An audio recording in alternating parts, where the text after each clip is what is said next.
Good morning, everybody. Welcome back to Bold Faith Bible as we continue our study in the book of John. Let's calm ourselves. Let's put aside the things that we need to do later, things that we need to do in the next few minutes. Let's focus in on meeting with God here in the inner room. Let's pray. Dear Heavenly Father, we first want to come before you and confess our sins and our failings to you.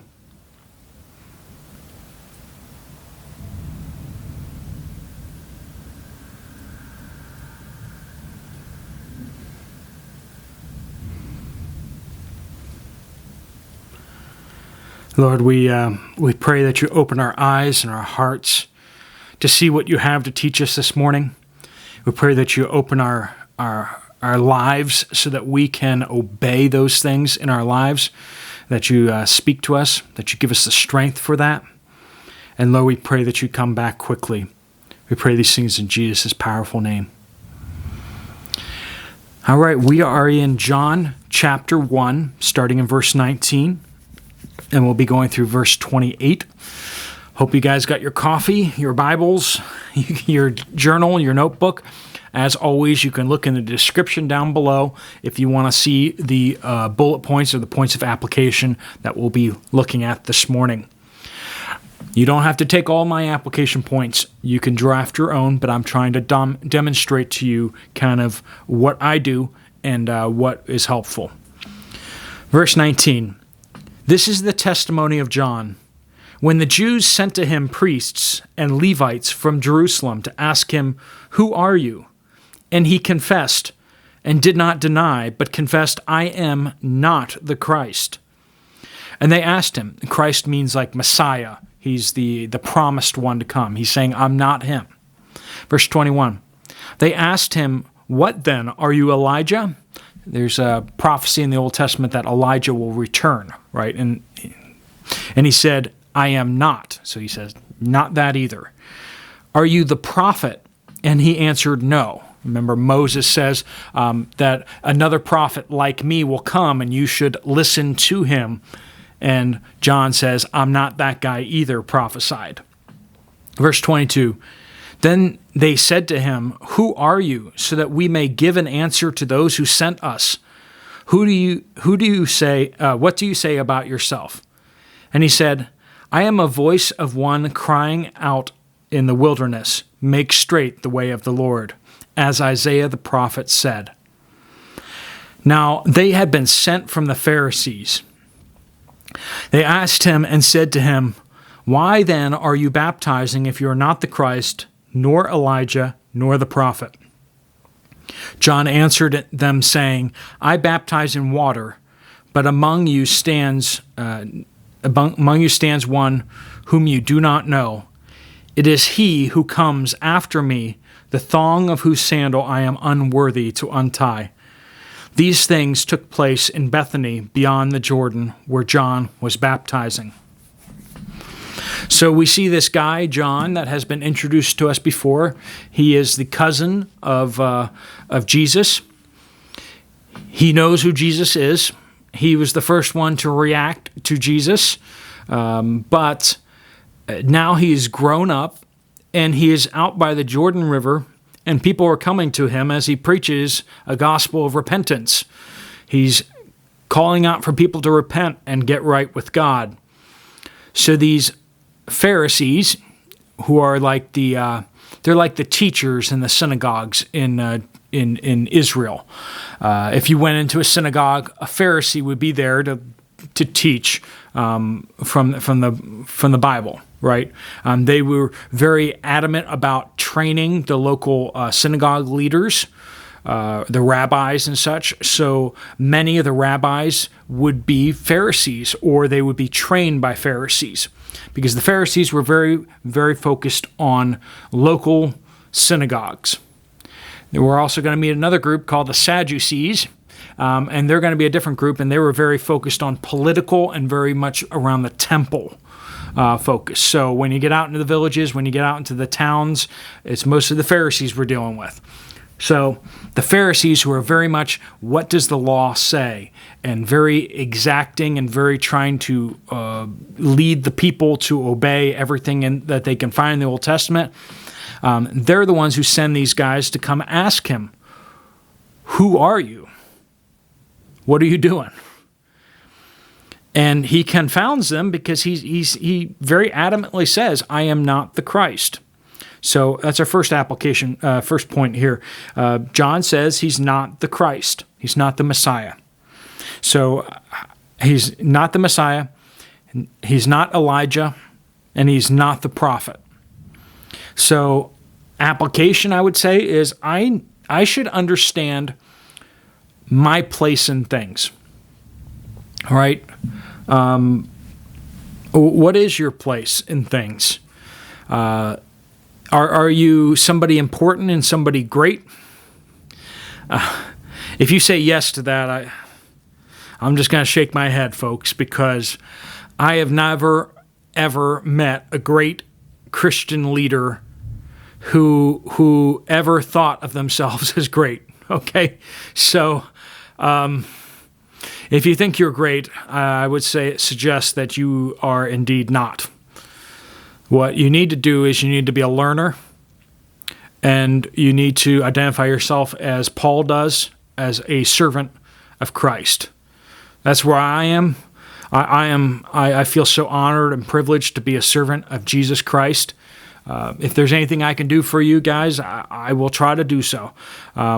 I know I'm cranking out as many videos as I seem to be able to, but I feel like there's more videos, a few that you've asked for, that I'm going to try to do, because if it can be of any service to you guys, that is an honor for me to be able to do for Christ's sake. So we need to know our place. John the Baptist is like, I am not any of these honorable title positions. But then in verse 22, they say, well then, who are you? We need an answer. So he quotes this Old Testament verse to them. In Isaiah, it says, I am a voice of one crying in the wilderness, make straight the way of the Lord. And this prophecy points back to before the Lord's return, before the Messiah comes, there's going to be somebody going out ahead. Now, the Pharisees, they thought that this person was actually Elijah, because it says Elijah will come back before the Messiah. But now we understand that to be that John was like Elijah. He dressed like Elijah, right? He dressed like Elijah and goes out in the wilderness like Elijah did, but he was not actually Elijah, the person. He was a different person. But we believe that that Elijah may return in the tribulation period, and it will be actual Elijah, who is one of the two prophets. Because, as the Bible says, it is appointed unto man once to die, and then comes the judgment. According to the Bible, there are only two people who have not died. And we believe that both of those will be back in the tribulation period where they die. So Enoch and Elijah. So that's what it seems to make sense. But John the Baptist is basically saying, like, this description here is actually a separate position. This is a separate role. So how do we apply that? He's saying, I'm a voice crying out in the wilderness, prepare, make straight the way of the Lord. I should understand my mission. Now, as the church, our mission is all the same, which is to go and make disciples of all nations, baptizing them in the name of the Father, Son, and the Holy Spirit, teaching them to obey all that I have commanded you, and lo, I am with you always until the very end of the age, the Great Commission, right? The Great Co-Mission. That's our mission, but we do that with God, co-mission, right? It's God's mission and our mission. It's a co-mission. So we have that we have the Holy Spirit here to provide us the power and the teaching and the wisdom to do that mission.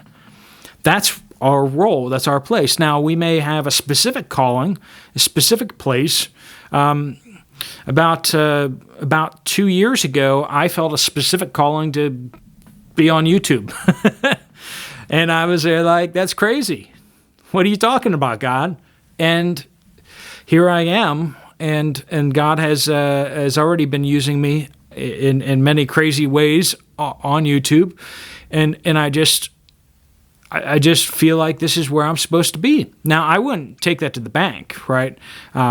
Because it's something that kind of, when you're called to something, you should have that calling affirmed by your local church body, okay? Your local church body should be like, yeah, we see that in you, right? And my church body has. But also you should be making sure what you're asking or planning or your calling is actually biblical. And that you're not, if you are abandoning your family or you're abandoning other responsibilities that God has given you or that you have taken on, that's not of God. God does not ask you to forsake commitments, right? If you're a man and your wife is sick, and you're like, well, God's calling me to go be a missionary in Zanzibar. No, God is not calling you to be a missionary in Zanzibar, at least until your wife is better and she goes with you. All right. Biblically, you have responsibilities to your wife. So we need to understand, I need to understand my mission. Number 3 here in verse 24. John points to Jesus. It says, there is another one among you that you don't know. It's Jesus that you should be looking to, not towards me. And application, I should be always pointing, my life should point people to Jesus. Does your life point people to you, your resume, something else shiny that you pursue, or does your life point people to Jesus? And 27-28, we see that Jesus is worthy. John says, I am unworthy to untie his sandals, but Jesus is worthy. And application, I should never forget what I truly deserve. There's a lot of commercials out there saying, you deserve a break. You deserve to be recognized. You deserve this. Friend, you and I, we have sinned. It's the reason why we start these Bible studies with time of confession. You have sinned today and yesterday and the day before. You and I deserve one thing, and that's called hell. Every time we start getting a little puffed up, we need to realize that you and I are not righteous. We're not holy. We're sinners, and we deserve punishment. And yet, through Jesus' grace, he offers the pathway for us to be saved in his name and be forgiven, right? So, if you're saved, don't forget that you by your own standing are a sinner. We need to stay humble. And that's not about us going, oh, woe is me, but rather going, I remember who I was. I remember who I was yesterday. I remember that person that I said that to. I remember when I was selfish the other day. We are sinful and we focus on ourselves. All right, folks, let's pray, and then we'll get you back to your day because you got a lot to do, I'm sure, just like I do. Dear Heavenly Father, we thank you for this time in your word. I pray that you would bless each person that is listening to this. I pray that you bless them in Jesus' name. I pray you give them strength and give us all courage to do the right thing today, to think of ourselves rightly. We pray these things in Jesus' name. Amen. God bless you. And make sure you check out other Bible studies if you have some time that I have here, or else someone else on YouTube, or get into the book yourself. But hopefully you guys have a great day and accomplish all the things that God has set out before you today.